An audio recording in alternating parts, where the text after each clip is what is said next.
चांदनी बब्बू के पास फोन लगाई और बोली, जब मुंबई में नहीं कमा पाते तो घर ही चले आओ। बबलू बोला, जानू मेरा दिल मुंबई छोड़ने का नहीं करता।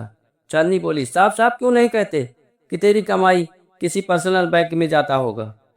बबलू, अब तू मुझ पर शक करने लगी। चांदनी, तू शक करवा रहा है। बबलू, तू आकर देख ले, तब तुम्हें विश्वास होगा।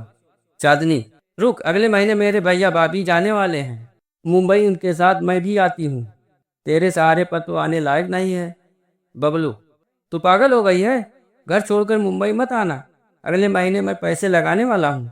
चांदनी बहाना बनाकर बबलू से कहती है, अच्छा जी, मैं नहीं आती, लेकिन पैसे भेज देना।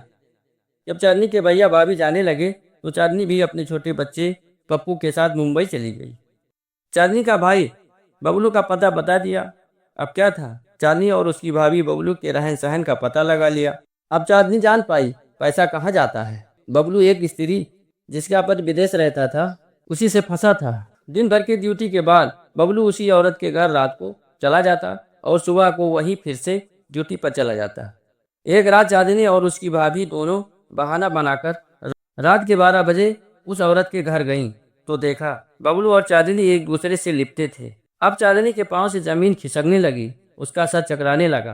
तभी उसकी भाभी चांदनी से बोली, सब्र से काम ले, अभी तो दोनों जंगले से देख रही थी। अब उसकी भाभी से रहा ना गया, वह बोली, बबलू दरवाजा खोल। क्या सुनकर बबलू हड़बड़ा गया और कमरे में जा छुपा। तभी दोनों ने दरवाजा खोलने के लिए उस औरत से बोली। वह औरत दरवाजा खोल ना रही थी। तभी उसकी भाभी बोली, तू दरवाजा खोलती है कि पुलिस को बुलाऊं? तभी चांदनी का भाई भी वहां आ पहुंचा और डराकर बोलता है, दरवाजा जल्दी से खोल दे, वरना अभी मामला आगे बढ़ जाएगा। क्या बातें सुन औरत ने दरवाजा खोला। अब तीनों ने मिलकर कमरे की तलाशी ली। आखिरकार बबलू पकड़ में आ ही गया। अब तीनों बबलू को अपने साथ अपने रूम पर लिवा ले जाते हैं और उसे अपने रूम के बगल वाला कमरा चांदनी और उसके पति को दे देते हैं और कहते हैं, तूने जो किया वो सारी करतूत हम भूल जाते हैं, लेकिन आज से याद रख, तू उस औरत के पास भूलकर भी ना जाएगा। और सुन, आज से तू मेरी दुकान पर रहेगा, जितना कमाता था उससे ज़्यादा पगार मैं दूंगा। अगर अच्छे से साल भर तक रहा तो तुझे भी एक दुकान खुलवा दूंगा। सारे पैसों का हिसाब चांदनी रखेगी। तुम्हें जो पैसा चाहिए मुझसे ले लेना, किसी चीज़ की रोक टोक ना होगी। बस तू शपथ ले, अब आइंदा ऐसी गलती ना करेगा। अब चांदनी के दिल को सुकून मिला तो अपने पति की खूब सेवा करने लगी। दोनों के बीच फिर से वही हंसी खुशी का जमाना आ गया।